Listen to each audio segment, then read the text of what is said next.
नमस्कार, मैं युवराज विश्वकर्मा। यह छोटी सी कहानी जीवन को समझें।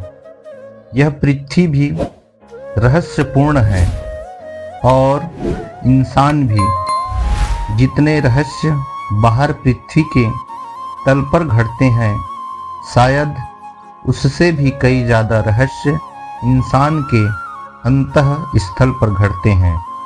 और जब यह दोनों मिलते हैं तो यह जीवन और भी रहस्यपूर्ण हो जाता है। कहाँ इसमें क्या और कितना छिपा है, इस बात का अंदाजा तक नहीं लगाया जा सकता है। जीवन के और खुद के रहस्य को समझना और आपस में दोनों को तालमेल बिठाना ही जीवन जीने की कला है। और इस रहस्य को जानने के लिए जरूरी है इस जीवन को जीना, इसमें जुड़े सवालों को खोजना, जैसे यह जीवन क्यों मिला है और जैसा मिला है वैसा क्यों मिला है। जब मरना ही है तो जीवन का क्या लाभ।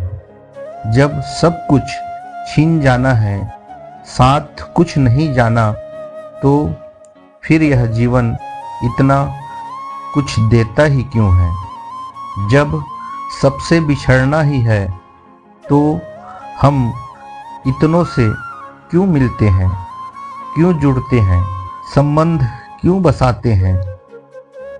अपना संसार इंसान सीधे सीधे क्यों नहीं मर जाता।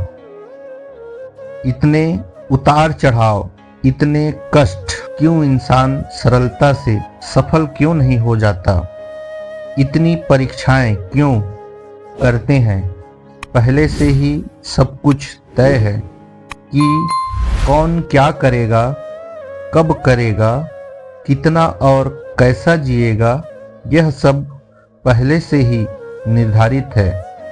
इंसान बस उसको भोगता है, उससे गुजरता है। जब सब कुछ पहले से ही तय है तो फिर कर्म और भाग्य क्यों। गीता कहती है, यहाँ हमारा कुछ नहीं, हम खाली हाथ आए थे और खाली हाथ जाएंगे। आदि यह सब सत्य है। तो इंसान के हाथ पर इतने भर क्यों जाते हैं। कहाँ से जुटता है, कहाँ से जुटा लेता आदमी इतना सब कुछ। यह सब सोचने जैसा है। सुनकर सोचकर लगता है कि यह जीवन कितना उलझा हुआ है। यह दो दो बातें करता है, ना हमें ठीक से जलने देता है, ना ठीक से बुझने देता है। हमें बांटकर कश्मकश में छोड़ देता है। सोचने की बात यह है, कभी जीवन में है या इसमें हमें जीवन समझ में नहीं आता, या हम स्वयं को समझ नहीं पाते। यह जन्म जीवन को समझने के लिए मिला है या खुद को समझने के लिए। यह सवाल सोचने जैसे हैं। देखा जाए तो जीवन यह खेल नहीं खेल सकता, क्योंकि जीवन कुछ नहीं देता। हाँ, जीवन में जीवन के पास सब कुछ है, वह देता कुछ नहीं है। इससे इंसान को लेना पड़ता है। यदि देने का या इस खेल का जिम्मा जीवन का होता तो या तो सभी सुखी होते या सभी दुखी होते, या फिर एक बात पर आदमी दुखी होता, सब उसी से दुखी होते, तथा सब एक ही बात से दुखी होते। मगर ऐसा नहीं होता। तो इसका अर्थ तो यह हुआ कि यह खेल आदमी खेलता है। आदमी जीवन को सुख दुख में बांट लेता है। यदि यह सही है तो इसका क्या मतलब लिया जाए कि आदमी होना गलत है, यानी इस जीवन में आना, जन्म लेना गलत है। एक तौर पर यह निष्कर्ष ठीक भी है। ना आदमी जन्म लेगा, ना जीवन से रूबरू होगा, ना ही सुख दुख भोगेगा, ना होगा बात, ना बजेगी बांसुरी। मगर सच तो यह है कि हम स्वयं को जन्म लेने से नहीं रोक सकते। जैसे मृत्यु आदमी के हाथ में नहीं है, वैसे ही जन्म भी आदमी के हाथ में नहीं है। अब क्या करें, कैसे बचें इस जीवन की खेल से? क्या है हमारे हाथ में?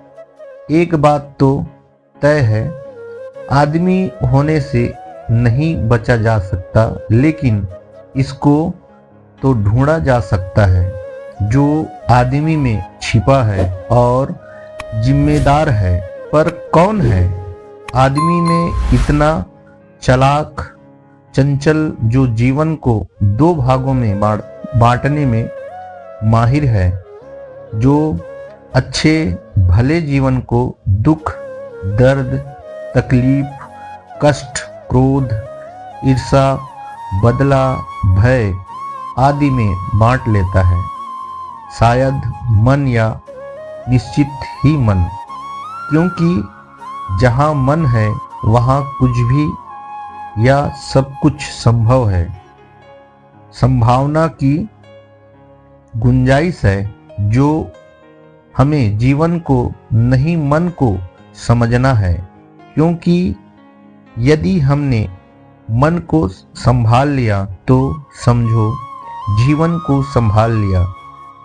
सभी रास्ते मन के हैं, सभी परिणाम मन से है, वरना इस जन्म में, इस जीवन में रत्ती भर कोई कमी या खराबी नहीं। अपने अंदर की कमी को, मन की दोहरी चाल को समझ लेना और साध लेना ही एक कला है, एकमात्र उपाय है। इसलिए इस जीवन को कैसे जिएं कि इस जीवन में आना हमें बोझ या सिरदर्द नहीं, बल्कि एक उपहार या पुरस्कार लगे, और वह भी इतना अच्छा कि किसी मोक्ष या निर्वाण की जरूरत ना पड़े। जीवन जीना ही हमारे लिए मोक्ष हो, जीते जी हमें निर्वाण मिले, मरने के बाद नहीं। ऐसे जीना या इस स्थिति एवं स्तर पर जीवन को जीना वास्तव में एक कला है, और कोई भी कला बिना साधना के, तप के नहीं सधती। तभी तो अनुभवियों ने यहाँ यह जीवन एक साधना है, अन्य अर्थ में कह सकते हैं कि यह जीवन एक कला है, जिसके लिए जरूरी है हम जीवन को समझें। यह कहानी अच्छी लगी हो तो लाइक, शेयर, सब्सक्राइब करें।